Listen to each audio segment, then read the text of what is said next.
नमस्कार मित्रांनो, मी महादेव गायकवाड शिक्षण सारथी या ऑनलाईन प्लॅटफॉर्मवर सर्वांचं स्वागत करतो।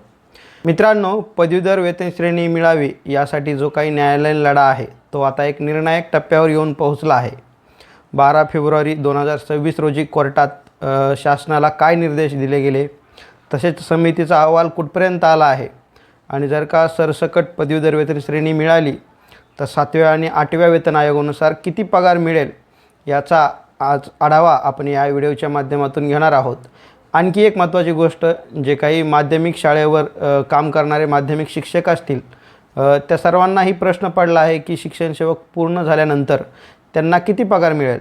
तर मी एक गोष्ट स्पष्ट करू इच्छितो की पदवीधर शिक्षक आणि माध्यमिक शिक्षक यांना दोघांनाही वेतन श्रेणी एकच आहे, ती म्हणजे S14। त्यामुळे S14 यानुसार पगार हा पदवीधर शिक्षकांनाही मिळणार आहे आणि माध्यमिक शिक्षकांना मिळणार आहे। पगारात कुठलाही फरक नाही, म्हणजे तंतोतंत पगार असणार आहे पदवीधर शिक्षकांना आणि माध्यमिक शिक्षकांना। आता आज काय आपण या व्हिडिओमध्ये 7व्या आणि 8व्या वेतन आयोगानुसार पगार पाहणार आहोत तो पदवीधर शिक्षकांचा आणि माध्यमिक शिक्षकांचा एकत्र पाहणार आहोत। तर चला आता व्हिडिओला सुरुवात करू। याआधी आपण या चॅनलवरती प्राथमिक शिक्षकांचा पगार हा व्हिडिओसुद्धा टाकलेला आहे, तोही आवर्जून सर्वांनी पाहावा। तर पदवीधर वेतन श्रेणी 7व्या आणि 8व्या वेतन आयोगानुसार मिळण्या अगोदर आपण पदवीधर वेतन श्रेणीची जी काय याचिका आहे सध्या ती कोणत्या ठिकाणी उभा आहे आणि काय होऊ शकतं याचा थोडक्यात आढावा घेणार आहोत। तर मित्रांनो, 13 ऑक्टोबर 2016चा एक शासन निर्णय आला, त्यामध्ये 33% म्हणजे 1/3 शिक्षकांना पदवीधर वेतन श्रेणी देण्यात येईल असं सांगण्यात आलं। त्या म्हणजे 33% ही मर्यादा घालणाऱ्या शासन निर्णयाविरोधात संभाजीनगर उच्च न्यायालयात 2021 साली एक याचिका दाखल झाली। याचिका होती समान काम समान वेतन या तत्वानुसार सरसकट पदवीधर वेतन श्रेणी पदवीधर शिक्षकांना मिळावी, ही याचिका होती। ती याचिका 2021मध्ये ज्यावेळेस दाखल केली त्यावेळेस कोर्टाने स्पष्ट निर्देश दिले शासनाला की उत्तर दाखल करा। त्यावरती शासनाने 2022 साली एक समिती नेमली आणि समिती या विषयावर नेमली की जे नवीन पवित्र पोर्टल माध्यमातून जे शिक्षक पदवीधर म्हणून जॉईन झालेत आणि जे जुने शिक्षक आहेत जे की 33%च्या क्रायटेरियात बसणारे, या दोघांवरतीही काय सुवर्णमध्य काढता येईल यासाठी एक समिती आयुक्तांच्या अध्यक्षाखाली नेमली। यावरती जी याचिका होती त्यावर नियमित सुनावण्या होत गेल्या। नोव्हेंबर 2022 साली शासनाने असं उत्तर दाखल केलं, कारण कोर्टानं वारंवार विचारलं की तुम्ही उत्तर दाखल करा। तर शासनाने वारंवार हे सांगितलं की आम्ही एक समिती नेमली आहे आणि त्या समितीचा अहवाल आल्यानंतर उत्तर दाखल करू। त्यानंतर एप्रिल 2024मध्ये शासनाने असं उत्तर दाखल केलं की समितीचा अहवाल आला आहे आणि तो अहवाल आम्ही अर्थ विभागाकडे पाठवलेला आहे। या आशयाचं उत्तर पुढील काही सुनावण्यामध्ये सरकारने कोर्टात सादर केलं। तर मित्रांनो, वारंवार कोर्टाने सरकारला उत्तर दाखल करा असे निर्देश दिले।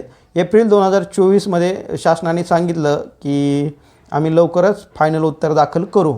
त्यानंतर मात्र सुनावणी झाली नाही आणि म्हणजेच एप्रिल 2024 नंतर जी सुनावणी झाली ती झाली 12 फेब्रुवारी। पदवीधर वेतन श्रेणी संदर्भात जी संभाजीनगर उच्च न्यायालयात एक याचिका दाखल आहे त्या याचिकेची थोडक्यात आपण आता पार्श्वभूमी समजून घेऊ। तर 13 ऑक्टोबर 2016 रोजी शासनाने एक GR काढला आणि त्यामध्ये सांगितलं की 33% शिक्षकांना म्हणजेच 1/3 शिक्षकांना ही पदवीधर वेतन श्रेणी लागू असेल। या शासन निर्णयाविरोधात संभाजीनगरमध्ये काही शिक्षक म्हणजे जे जुने शिक्षक होते ते गेले आणि एक याचिका दाखल केली। याचिका होती समान काम समान वेतन या तत्वानुसार सरसकट पदवीधर वेतन श्रेणी दिली गेली पाहिजे। ही याचिका 2021मध्ये ज्यावेळेस दाखल केली त्यावेळेस कोर्टाने सरकारला आपलं म्हणणं किंवा रिप्लाय दाखल करण्यास सांगितलं होतं, परंतु सरकारनं चाल ढकल केली आणि लवकर उत्तर दाखल केलं नाही। त्यानंतर काही सुनावण्या झाल्या आणि त्यामध्ये सरकारनं असं उत्तर दाखल केलं की या संबंधात एक समिती गठीत करण्यात येत आहे आणि तशी एक समिती म्हणजेच जे पदवीधर 2020च्या पवित्र पोर्टलमधून जे पदवीधर शिक्षक म्हणून जॉईन झाले ते आणि जे जुने शिक्षक या दोन्हीचाही सुवर्णमध्य कसा साधता येईल यासाठी आयुक्तांच्या अध्यक्षतेखाली सरकारने 2022मध्ये एक समिती गठीत करण्यात आली आणि सरकारनं असं कोर्टात उत्तर दाखल केलं की या समितीचा अहवाल आल्यानंतर आम्ही अंतिम उत्तर दाखल करू. यानंतर काही सुनावण्या झाल्या. कोर्टाने सरकारला वारंवार मुदतवाढ दिली की उत्तर दाखल करा. सरकारनं त्यानंतरही हेच उत्तर दाखल केले की समिती गठीत करण्यात आली आहे, समितीचा अहवाल आल्यानंतर आम्ही उत्तर दाखल करू. त्यानंतर सरकारला कोर्टाने स्पष्टपणे निर्देश दिले की लवकरात लवकर उत्तर दाखल करा. तिथून पुढं काय हे हेरिंगमध्ये. त्यावेळेस सरकारने असं कोर्टात उत्तर सादर केलं की अहवाल आलेला आहे, परंतु तो अहवाल आम्ही आता अर्थ विभागाकडे पाठवलेला आहे आणि अर्थ विभागाचं त्यावर काय म्हणणं आलं आहे त्यानंतर आम्ही फायनल उत्तर दाखल करू, असं उत्तर सरकारने दाखल केलं. त्यानंतर मग काही सुनावण्या झाल्या. त्यावेळेस कोर्टाने परत शासनाला सांगितलं की तुमचं फायनल उत्तर लवकरात लवकर दाखल करा. परंतु एप्रिल 2024 नंतर या याचिकेत काही प्रोग्रेस झाला नाही आणि एप्रिल 2024 नंतर सुनावणी थेट ही 12 फेब्रुवारी 2026 रोजी झाली. त्या सुनावणीत मात्र कोर्टाने सरकारला फटकारले आणि स्पष्टपणे निर्देश दिले की सरकारला पुरेसा वेळ देऊनही सरकारने वेळेत रिप्लाय दाखल केलेला नाही. त्यामुळे पुढील 8 आठवड्यामध्ये म्हणजेच 2 महिन्यामध्ये जर का सरकारने यावर उत्तर दाखल केलं नाही तर कोर्ट या संदर्भात फायनल निर्णय घेऊन मोकळं होईल. म्हणून आता जी नेक्स्ट हिअरिंग आहे ती आहे 22 एप्रिल 2026. तर मित्रांनो, हा जो अर्थ विभागाकडे अहवाल गेलेला आहे तो सकारात्मक असण्याची खूप दाट शक्यता आहे. जर का पदवीधर वेतन श्रेणी सरकारने लागू केली तर काय होऊ शकतं यावर काही शक्यता आपण पाहणार आहोत. कारण आपणास माहिती आहे की कोणतीही गोष्ट शासन दरबारी ज्यावेळेस मिळते ती सहजासहजी मिळत नाही. तर मित्रांनो, जर का वेतन श्रेणी पदवीधर वेतन श्रेणी लागू केली तर यातली पहिली शक्यता अशी आहे की जे जुने शिक्षक आहेत म्हणजे ज्यांची सेवा 8, 10, 12 वर्षे झालेली आहे त्या शिक्षकांना सरसकट पदवीधर वेतन श्रेणी मिळू शकते. दुसरी शक्यता अशी आहे की दुसरी शक्यतेमध्ये जे शिक्षक B.Ed पूर्ण आहे, ज्या शिक्षकांचं B.Ed पूर्ण आहे आणि ते पदवीधर शिक्षक म्हणून काम करत आहात पण त्यांना पदवीधर वेतन श्रेणी मिळत नाही, त्या सर्व शिक्षकांना ज्यांचं B.Ed झालं आहे आणि जे पदवीधर म्हणून काम करत आहेत त्या सर्वांना सरसकट पदवीधर वेतन श्रेणी लागू होऊ शकते. तिसरी शक्यता अशी आहे की जुने शिक्षक आहेत त्यातील 33% शिक्षकांना आणि जे पवित्र पोर्टलच्या माध्यमातून जे नवीन शिक्षक रुजू झालेले आहेत त्यांना सरसकट पदवीधर वेतन श्रेणी मिळू शकते. म्हणजे ह्या 3 शक्यता आहेत. आणखी एखादी 4थी शक्यतासुद्धा येऊ शकते कारण सरकार त्या संदर्भात आपलं उत्तर दाखल करणार आहे. मित्रांनो, जर असं झालं तर निश्चितच सरसकट पदवीधर वेतन श्रेणीचा बऱ्याच अंशी शिक्षकांना फायदा होणार आहे. जर का पदवीधर वेतन श्रेणी लागू झाली तर 7व्या आणि 8व्या वेतन आयोगानुसार किती पगार मिळू शकतो याचाही आपण आता थोडक्यात आढावा घेणार आहोत. तर मित्रांनो, 7व्या वेतन आयोगानुसार S14 आपणास माहितीच आहे की पदवीधर शिक्षक आणि माध्यमिक शाळेवरील शिक्षक यांना पगाराची श्रेणी ही S14च असते. त्यामुळे दोघांचा हे पगारात फरक पडणार नाही. तर जर का आजच्या घडीला आपलं शिक्षण सेवक पूर्ण झालं आहे आणि आपण पदवीधर शिक्षक म्हणून जर का पहिल्या महिन्यात किती पगार मिळणार आहे याचा जर विचार केला, पदवीधर शिक्षकांचं मूळ वेतन म्हणजे बेसिक पे हे 38,600 रुपये आहे. त्यानंतर महागाई भत्ता म्हणजेच 1 जुलै 2025 पासून महागाई भत्ता 55% 58% करण्यात आला आहे. त्यामुळे तो होईल 22,388 रुपये. त्यानंतर घरभाडे भत्ता HRA आपणास माहितीच आहे की 10% HRA मिळतो ग्रामीण भागासाठी. XYZ हे 3 स्लॅब असतात. ज्या शहरांची लोकसंख्या 50 लाखापेक्षा जास्त आहे त्या शहरांना HRA हा 30% मिळतो. आपण इथं सर्वसाधारण परिस्थिती म्हणजेच ग्रामीण भागाचा विचार करत आहोत त्यामुळे आपल्याला 10%नुसार HRA मिळेल 3,860 रुपये.